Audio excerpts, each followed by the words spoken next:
Let's start with a name, Tartaria. Say it out loud. Notice how it feels in your mouth, unfamiliar, almost mythological, like something from a dream you had once and can't quite reconstruct. Now notice how it feels when I tell you that within living memory, within the last 2 centuries of cartographic and historical record, that name appeared on maps. Actual, surviving, professionally produced maps. Not fringe documents, not conspiracy pamphlets, official maps, encyclopedias, geographic surveys. Published by institutions. And then it disappeared. Not because the civilization it referred to was proven fictional, not because scholars debated its existence and settled the question. It disappeared the way things disappear when someone, somewhere, decides that a particular piece of information should stop circulating, quietly, gradually, without announcement. I want to talk about Antarctica, but to do that honestly, I have to start somewhere most people aren't willing to start. I have to start with the question of what was erased, and why, and whether the ice at the bottom of the world is not a geological accident but a seal, a lid, a vault door disguised as a natural feature.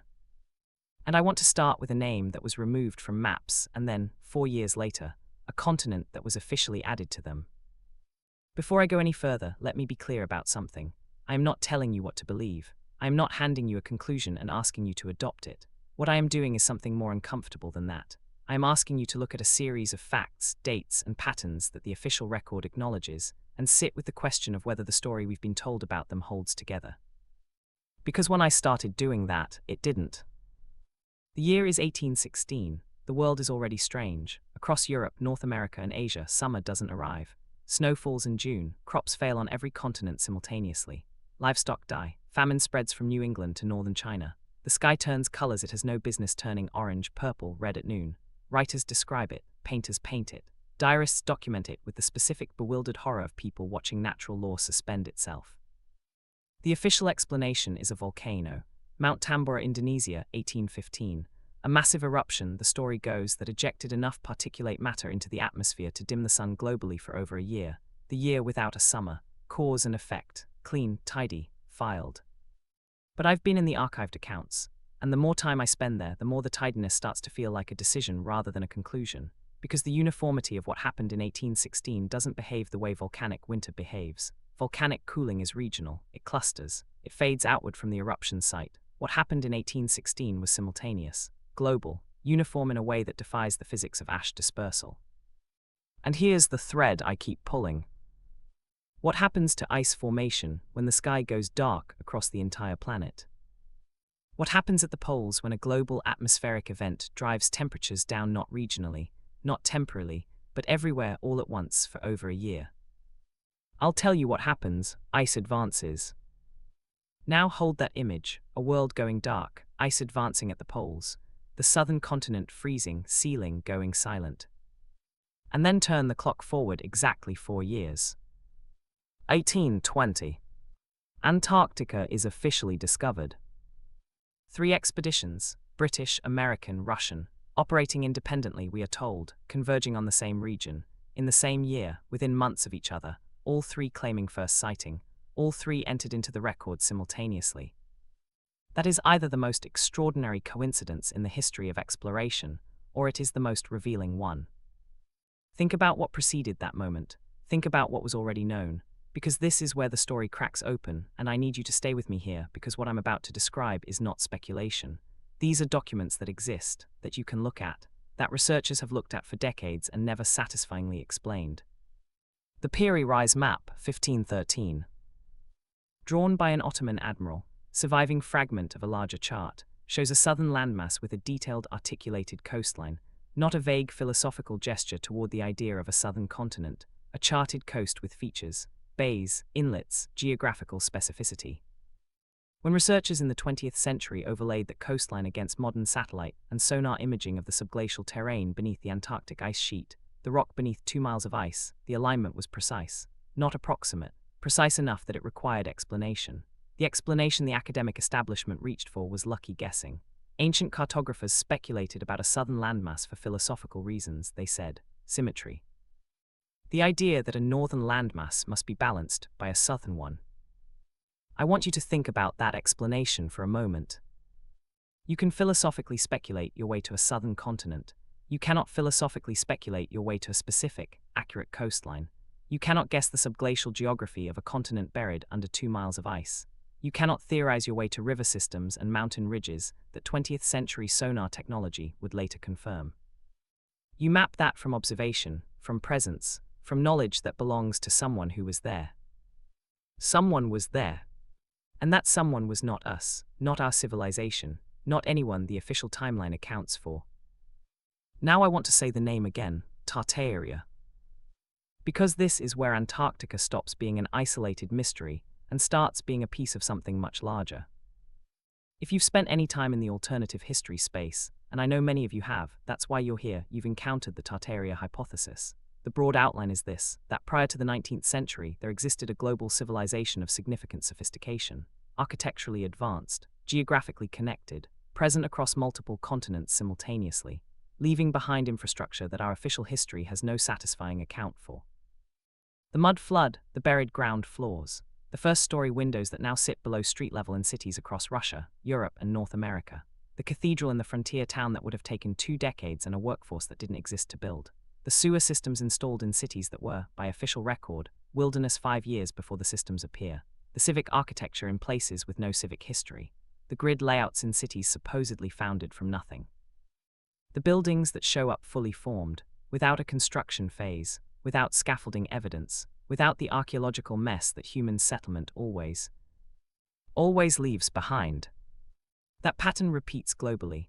That is the fingerprint, and the name that appears on European and Russian and Ottoman maps for the civilization that apparently occupied a vast swath of Central Asia, Siberia and beyond, before the 19th century scrambled the record, is Tartaria.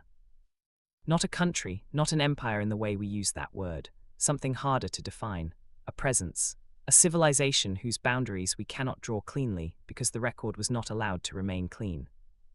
And now here is the question I cannot stop asking. If Tartaria was a global civilization, architecturally present on every continent, cartographically sophisticated enough to map the interior of Antarctica, where was its southernmost reach? Where did it end?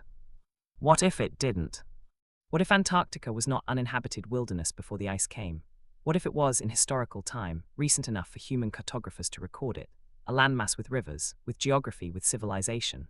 What if the ice-free Antarctica on the Piri Reis map and the Orontius Phineus map of 1531, which shows internal mountain ranges and drainage systems, was not ancient geological memory but living knowledge? Knowledge that survived because someone preserved it. Knowledge that pointed back to a civilization that had been there. And what if 1816 was not just the end of Tartaria in the north? What if it was the moment the last habitable piece of it was sealed? I want to be precise about this because I think precision matters here more than drama. I am not claiming certainty, I am tracing a shape. The shape is this. A global civilization, sophisticated and geographically widespread, goes dark. Its final chapter may be the atmospheric catastrophe of 1816, an event whose uniformity and severity suggests something beyond a single volcanic eruption. In the aftermath of that event, global temperatures plunge. Ice advances at the poles, and the southern continent, the one that appears on 16th century maps with accurate coastlines and interior geography, freezes, finally, completely. Sealed under 2 miles of ice within years of the civilization that knew it disappearing from the record. And 4 years later, we officially discover it. Not before the event, not during, after. As if someone waited for the ice to close. As if someone needed to know the vault was locked before they pointed at it and said, "Look, we found something." Now I want to talk about the architecture, because this is where the Tartaria connection stops being abstract and starts leaving fingerprints you can touch. Across the research I've done in this series, and across the work of independent historians and archival researchers who have spent years in these records, a pattern emerges that the official story cannot absorb. Cities in the American Midwest, founded on paper in the 1830s and 1840s, that possessed by the 1850s, within a single decade, elaborate civic infrastructure, ornate public buildings, functioning waterworks, vaulted underground systems. The kind of construction that in any comparable European city took generations to accumulate. Where did the workforce come from? Where are the supply records? Where is the quarrying documentation, the timber contracts, the labor rosters? Where is the mess that building always leaves in the historical record? It isn't there, and the absence isn't explained. It's glossed over. The The story skips from wilderness settlement to thriving city with grand architecture, without accounting for the gap in between. Now look at the buildings themselves, not in photographs, in person or in the earliest daguerreotypes and drawings we have. Look at the proportions, the ceiling heights, the window placement. There is a recurring feature in 19th century civic architecture across multiple continents, buildings whose ground floors sit partially or entirely below current street level. Windows that begin at or below what is now the pavement. Doorways accessed by descending steps rather than ascending ones. The official explanation: streets were raised over time. Gradual accumulation of fill and debris lifted the road's surface above the original building entrance level. That explanation works for one building, maybe for a block. It does not work for entire city districts. It does not work for the same pattern appearing simultaneously in St. Petersburg, Chicago, Philadelphia, and cities across South America. It does not work when you look at the volume of fill material that would have been required and find no record of where it came from or who moved it. Something came down, something covered what was already there. And what was already there was built by someone who preceded the civilization that wrote the history books. That is the Tartarian fingerprint, and it is global. Which returns us always to the same question. If this civilization was global, if it left its marks on every continent above the equator, why not below it? Why not the southernmost landmass? Why not the continent that appears, ice-free and inhabited in all but name, on maps drawn centuries before we officially knew it existed? Now I want to talk about what came next, because the story doesn't end in 1820, the thread keeps moving. 1938. Nazi Germany launches the Schwabenland expedition to Antarctica. This is documented. This happened. A German aircraft carrier-class ship, aerial reconnaissance, thousands of marker stakes dropped to assert territorial claim over nearly 600,000 square kilometers of Antarctic territory. German submarines documented operating in those waters through 1945. Senior figures in the Nazi scientific apparatus, people with documented obsessions with ancient knowledge, lost civilizations, and inherited cartographic traditions, were connected to this program. What were they looking for? The official record doesn't say. The records that would answer that question are incomplete in the specific way that records tend to be when the answer is consequential. But consider the context. The Nazi ideological apparatus had an explicit, documented obsession with civilizational prehistory, with the idea that a superior ancestral civilization had once existed and that traces of its knowledge, its technology, its power could be recovered. Himmler's Ahnenerbe Institute, the SS Research Division, dispatched expeditions to Tibet, to the Middle East, to the Nordic countries, specifically to find evidence of this lost ancestral world. They were not casual about this, they funded it, they staffed it with credentialed researchers, they treated it as a strategic priority. And they sent a ship to Antarctica. The same Antarctica that appears on 16th century maps. The same Antarctica whose subglacial geography matches those maps with impossible precision. The same Antarctica that, 1 year after Germany's defeat, drew the largest peacetime American naval expedition in history. That is not a chain of coincidences. That is a chain of people following the same lead. 1946, 1 year after the war ends, the United States Navy launches Operation Highjump. Rear Admiral Richard Byard, 13 ships, 33 aircraft, nearly 5,000 military personnel. The stated mission: scientific research, mapping, establishing a presence. 5,000 military personnel, for science.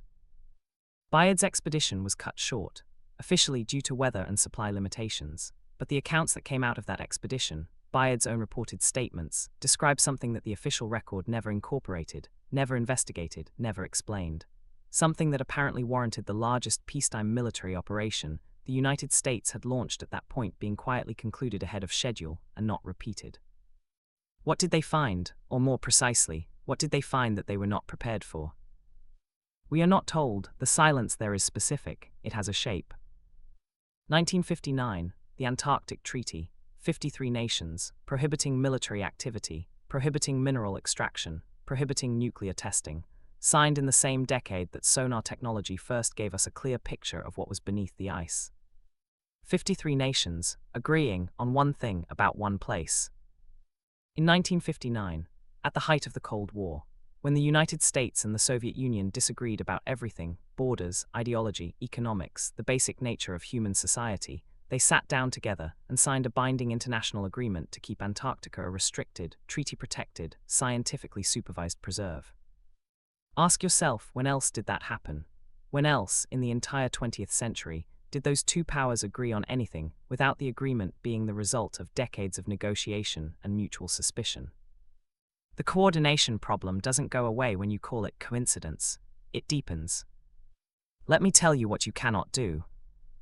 You cannot go to Antarctica independently. I want to be exact about this. Tourism exists. Supervised, permitted, heavily logistically constrained tourism along the coastline. Scientific expeditions exist, government-sanctioned, operating within approved research parameters. But you cannot charter a vessel and sail to the interior. You cannot mount an independent excavation. You cannot take ground-penetrating radar equipment to the Ellsworth Mountains and spend 6 months imaging what's underneath them. The infrastructure doesn't exist for you. The permissions are structured in a way that makes independent inquiry practically impossible without being formally illegal. Every other landmass on this planet can be accessed by a motivated individual with resources. People summit Everest recreationally. People cross the Sahara alone. People sail to the most remote islands in the Pacific with small boats and minimal equipment. The wilderness of this planet is, in the 21st century, broadly accessible.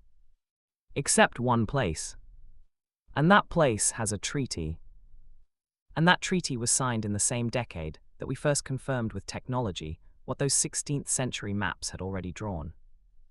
The silence around this is not neutral. Silence on this scale, across this many disciplines, maintained for this long, enforced through this many institutional layers, is not the absence of evidence. It is a shape, and the shape has edges you can trace. I want to spend a moment on something that usually gets buried in these conversations because it sounds too strange to take seriously.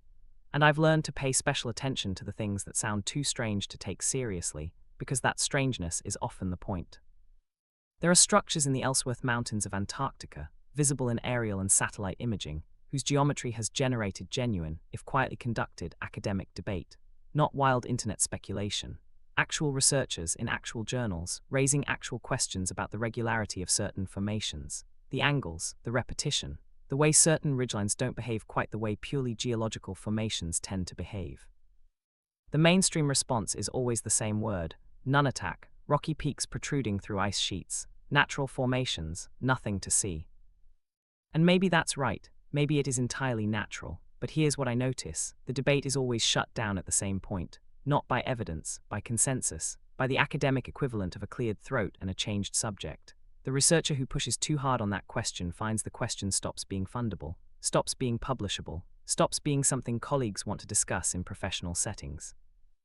That's not how science handles questions it has genuinely answered.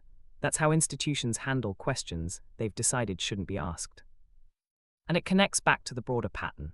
The Piri Reis map isn't an introductory cartography curricula. The 1820 convergence of 3 independent expeditions isn't examined as a coordination problem in mainstream historiography. The gap between the ice-free maps of the 16th century and the officially frozen continent of the 19th is not treated as the gaping anomaly it is. Each piece is isolated, addressed individually, minimally, and then moved past.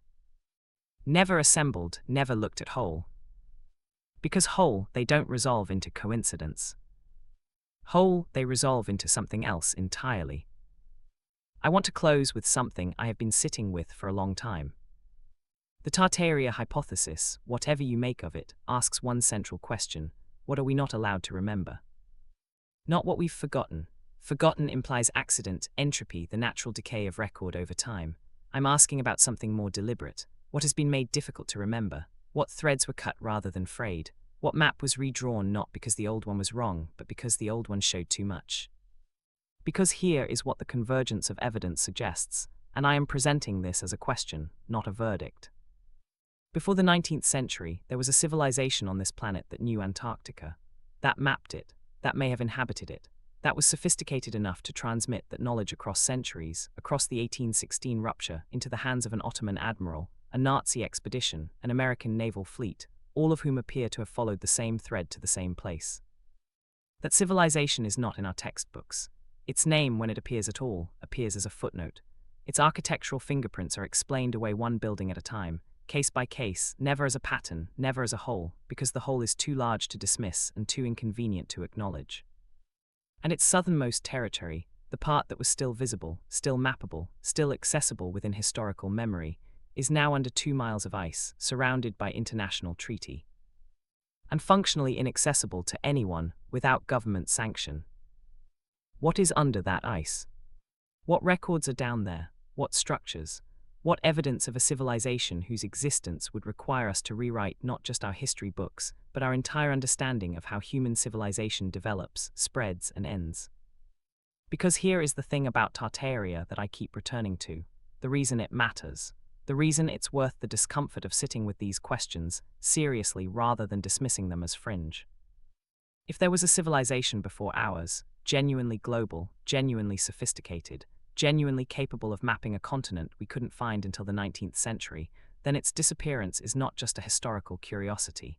It is a warning. It means that civilization-scale erasure is possible. That a people, a culture, an entire way of organizing human life on this planet can vanish so completely that within a century or two, the people living in its ruins don't know what they're standing in.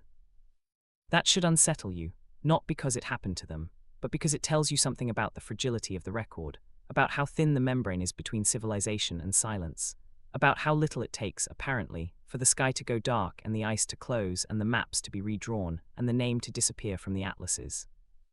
Tartaria was there, the maps say so, the buildings say so, the geometry of a frozen continent compared against 500-year-old charts says so. And then it wasn't. And 4 years after the event that may have ended it, we pointed at a continent covered in ice and said, "We found this. It was here all along, we just never looked." But someone looked, long before us.